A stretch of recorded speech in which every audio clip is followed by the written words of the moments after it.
Welcome. This is the voice of Occulvra.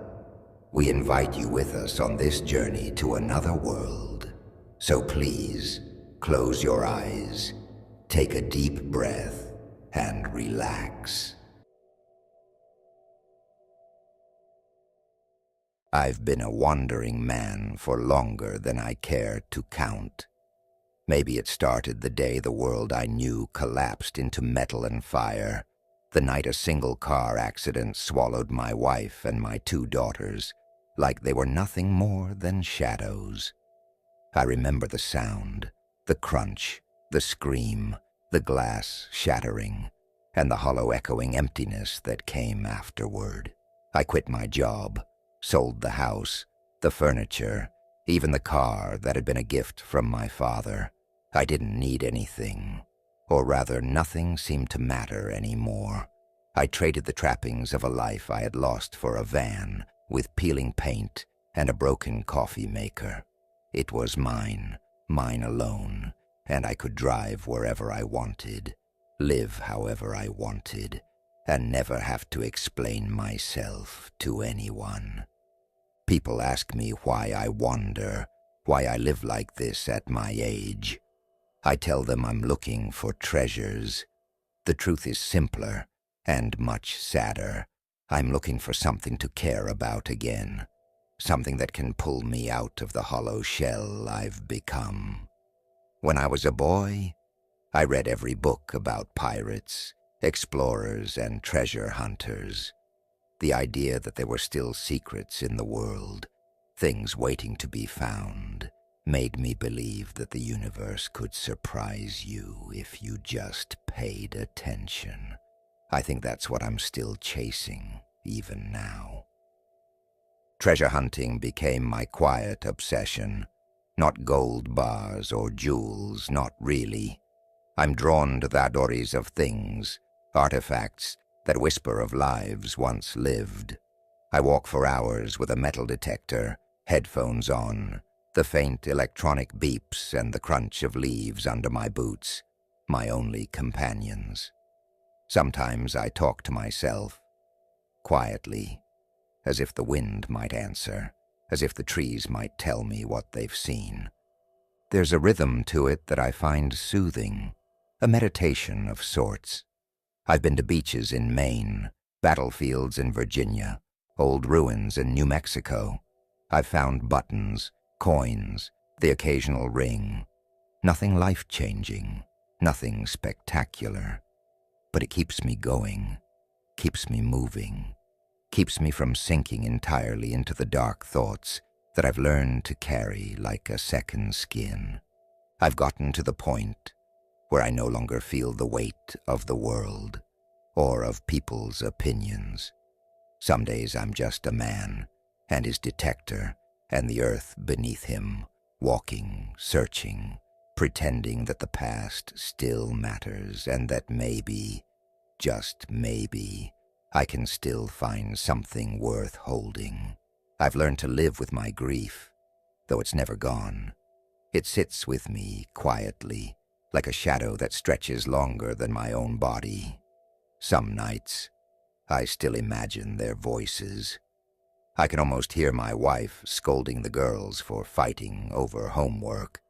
I can almost hear my daughters laughing at something trivial, completely unaware of the way life can end in a single instant. When I'm in the rhythm of hunting, though, there's a fleeting sense that I might be part of something larger, something meaningful, and that keeps me moving. Keeps me from staying parked on the shoulder of life, staring out at the horizon with empty eyes. Maybe that's what drew me to the Serpent Mound crater in Ohio. The idea of a place scarred by history, shaped by forces beyond comprehension. It was a siren song I couldn't resist. I never hunted for fame or fortune. That part of life seemed petty now. Money no longer mattered. The weight of it felt as hollow as a shell left by the tide. My van could carry me wherever I wanted. The gas in its tank, the tiny cash I kept tucked in an envelope, more than enough. But there was one thing I still craved, something I could care about with the intensity I'd once reserved for my family. Something that would make the hours of trudging across dirt and sand feel like they were worth it. That was my want, my goal, my purpose. I wanted to find something that had a story. A coin buried for 100 years, a locket lost in the sand, a relic hidden in the earth, like a secret from the past. Something that had belonged to someone once. Something that could remind me that the world didn't just exist to hurt people. That someone had lived, had loved, had laughed here before me. It was a selfish longing, I knew that. A desperate hope to touch the human past I'd lost with my family. And yet, it felt vital. When I drove to the Serpent Mound crater, I wasn't expecting much. I'd studied the maps, read the legends. The ancient mound was vast, mysterious, scarred by time, a place people whispered about but seldom truly understood. They said there were secrets buried there, though no one alive could say what they were. I liked that. The unknown had always drawn me more than the known. I wanted to be the kind of finder that people never get to see. Not because I cared for recognition, God, I didn't, but because the act of finding was its own reward. When the metal detector screamed its sharp, insistent notes beneath my headphones, I felt that familiar thrill, the heartbeat of hope, and I knew that whatever was out there, if I found it, it would be mine to understand. On that first day at the crater, I walked for hours. I let the music pulse through my headphones, soft, ambient, meditative.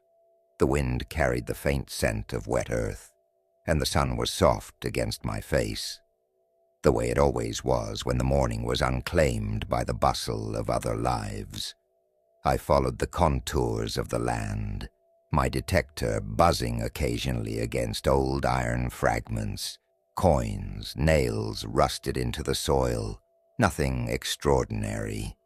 Nothing that would tell me the earth had been hiding a secret just for me. So I kept walking, kept sweeping the detector over the earth with a rhythmic patience I didn't know I had. Climbing hills and crossing rivers, enduring the aches in my knees, the blisters on my fingers, the empty bellies of days when the van's supplies ran low. The sky, a pale wash of gray, clouds stretching thin across the horizon like whispers of some old memory, when the beeping changed. It wasn't the regular polite ping of a buried bottle cap or a scrap of iron. It was sharp, urgent, insistent. I froze for a moment, scanning the ground. My boots crunched on the dry grass and dirt. Nothing. But the beeping persisted. Then I saw it. A dark glimmer, half buried in the soil, smooth, polished like obsidian, reflecting the cloudy sky in impossible angles. I knelt and brushed the dirt away with trembling fingers. The metal detector went into overdrive, shrieking in a way that made my ears ring. I lifted the object, heavy and unnervingly cold. It was a tablet, black in color, impossibly smooth, with faint, intricate markings etched across its surface. I had never seen anything like it. The engravings weren't letters, not like any language I recognized. They were lines and curves and shapes that seemed almost alive, moving when I shifted the light. I felt like I was holding a fragment of the universe itself. It was then I realized I couldn't just take this home and toss it in the van like all the other trinkets I had found. This was not meant to sit forgotten under a blanket in the back seat. This was bigger. So much bigger. The thought settled into me with a kind of terrifying clarity. I had stumbled onto something that I could not handle alone. I needed an expert. But who? I thought of antique dealers first, but the ones I knew were interested in provenance, history, resale, value, not the material itself. The tablet's black surface resisted their curiosity. No one could identify the metal. No one could explain the etchings.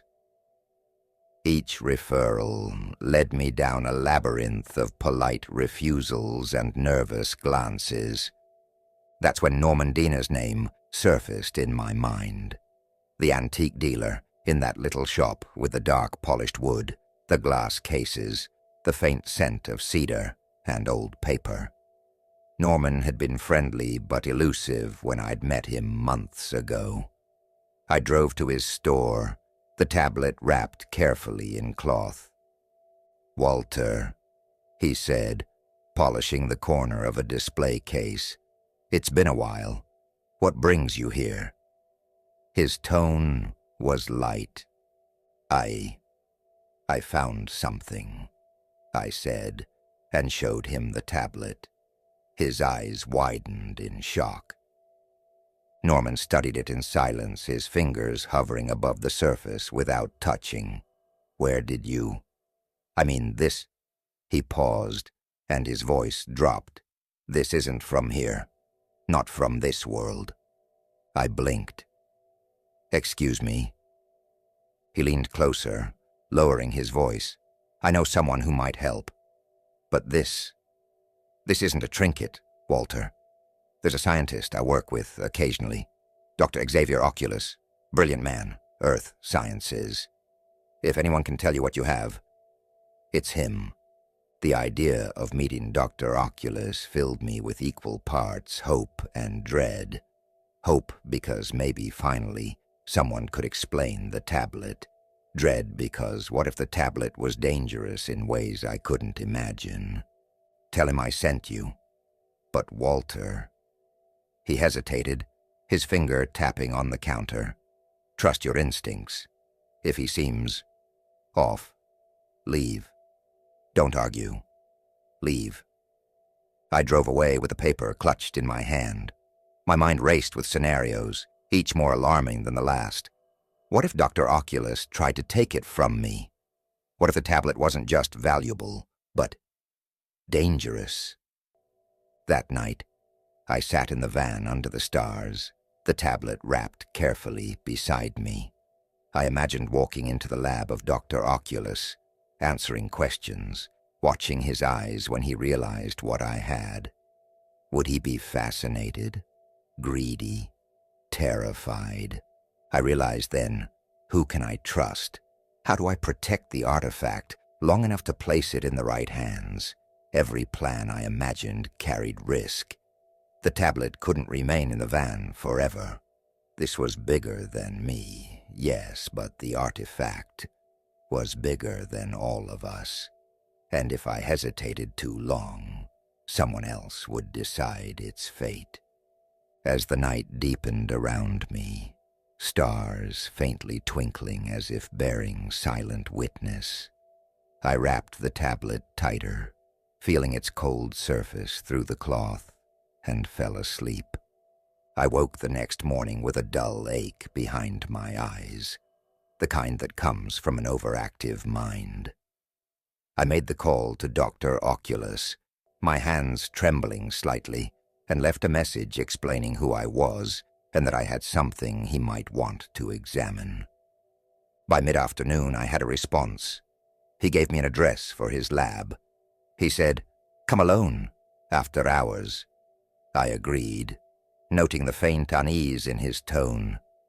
There was a sharpness to it, a subtle edge, like a predator smelling curiosity in its prey. The drive was quiet, the streets almost empty, the sun falling low on the horizon. I kept glancing in the rearview mirror, my paranoia growing with every passing block. It wasn't just about Dr. Oculus anymore. I had begun to notice black cars parked too conveniently, shadows that seemed to linger too long. The warehouse loomed ahead, unmarked and imposing. I parked in a side alley, eyes scanning for anything unusual. I tried to convince myself I was overreacting, but the hairs on the back of my neck refused to lie. Inside, the lab was stark, organized, and cold. Dr. Oculus waited, arms crossed, the faint hum of equipment filling the space. His expression was unreadable, a mask of professional detachment, but I could feel the intensity behind it. "You brought it," he said, not as a greeting, but as a statement of fact. "Good. Let's see." I handed him the tablet, feeling a little thrill at seeing his eyes widen. Not in awe, exactly, but in the recognition of something extraordinary. What is it?" he murmured, almost to himself. "I've never seen anything like this." I explained where I found it, how my metal detector reacted, the black polished surface, the engravings. I watched his hands as he turned the tablet, his gloved fingers tracing the symbols. His jaw tightened, and for a moment I thought he might smile. But instead, his eyes flicked up to mine, sharp and calculating. "Where did you get this?" he asked, voice low. "Who else knows about it?" "No one," I replied. "I haven't told anyone. I need your help. I want it studied properly, but I don't trust just anyone." His gaze bore into me. "You understand what you've found," he said. "Do you have any idea how valuable this is?" I swallowed hard. "I know enough to know I don't want to sell it. Money means nothing to me. I just want it safe, in the right hands." Dr. Oculus leaned back, arms crossed, and studied me silently. Then his demeanor shifted. "Walter, you don't get to decide. The artifact belongs to science, not sitting in some van while you wander the country. There are people, interested parties, who will not hesitate to take it from you." I felt the first real pang of fear. "I can handle myself," I said, but my voice sounded smaller than I intended. "No," he said firmly, "you can't. If you refuse to turn it over." His words trailed off, but the implication was clear. Before Dr. Oculus could finish, I thanked him for his time and left. That night, shadows seemed longer. Every alley, every street lamp flicker felt like a warning. I realized just how deep I had wandered, how many eyes were now on me. I spent the following days constantly looking over my shoulder, scanning for black cars, observing people who seemed to linger too long. I even avoided my usual stops, sleeping in abandoned rest areas, taking circuitous routes to avoid detection. And then there were the calls, anonymous, brief, mechanical voices with nothing but static or a single phrase. "Turn it over." No one ever left a number. No one ever identified themselves. Just a warning. I had to find someone I could trust, someone outside the shadow of Dr. Oculus's domain, someone who would care for the tablet's safety more than its profit or prestige. That, I realized, was my next step. Nights had become restless, filled with shadows and the low hum of car engines trailing me that I couldn't quite identify. Every time I stepped out of the van, I felt eyes pressing against me from the darkness, waiting, calculating. After countless days of travel and trying to ditch my followers, I found myself somewhere along the coast of the Atlantic Ocean. I had parked near a deserted beach to get some rest, the wind carrying a whisper of storms far off in the distance. I'd just poured myself a flask of lukewarm coffee when I noticed the artifact glowing faintly. At first I thought it was a trick of the reflection from the moonlight, but then it vibrated, subtly at first. I froze, staring at the black surface, the strange engravings almost seeming to pulse in rhythm with the vibration. My heart pounded in my chest as I realized that the vibrations were directional. The artifact seemed to want me to move. I set my flask aside, lifting the tablet carefully, and suddenly the pulsing intensified, like a heartbeat urging me forward. It was then I noticed headlights on the horizon, 3 black cars inching closer, their forms almost ghostly through the fog. I didn't know whether to trust it, but instinct told me I had no other choice. I began walking along the beach, the cold sand beneath my boots. I could hear my own ragged breathing, the sound amplified in the night, and the hum of the artifact in my hands like a small engine. Hours passed, or maybe minutes. I had no sense of time. The artifact seemed to pull me relentlessly along the shoreline. I felt the ground shift beneath me, sand giving way to rocks. My legs ached, but the vibration kept me moving. Finally, the artifact's vibration peaked, a sharp, nearly unbearable pulse. I could feel it thrumming through my bones. It hovered slightly above my hands, almost levitating, the black surface now a liquid obsidian sheen, the engravings shimmering like molten metal. My mind raced.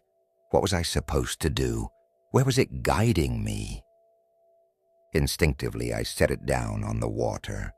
Nothing happened at first.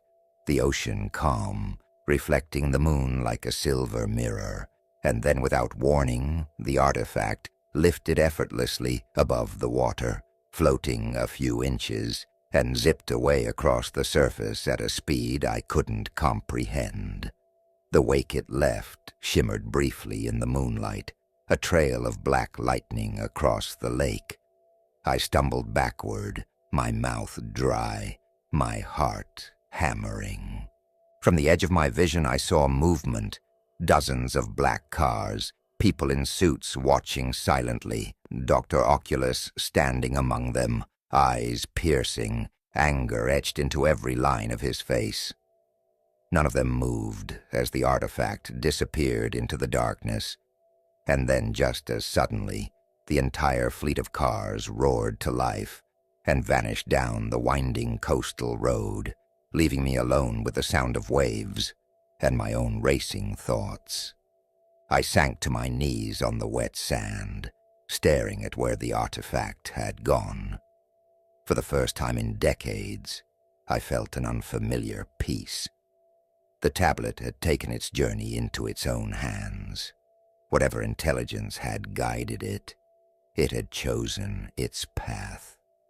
And somehow, I had been part of that choice. I stayed on that beach long after the cars disappeared, long after the artifact vanished across the lake. The waves slapped against the shore, insistent and cold, and I could feel the sand shifting beneath my legs as I sank into it, trying to process what had just happened. My hands itched from holding the tablet for so long, the memory of its weight lingering like a phantom, and yet a strange emptiness replaced the tension I'd carried for weeks. No longer fear, no longer the frantic need to protect it, just a quiet, heavy peace. Getting back into my van, I kept glancing over my shoulder, half expecting another black car to materialize from the fog, Dr. Oculus glaring at me. But there was nothing. The night quiet except for the gentle hiss of the waves. I felt the artifact's absence not as loss, but as liberation.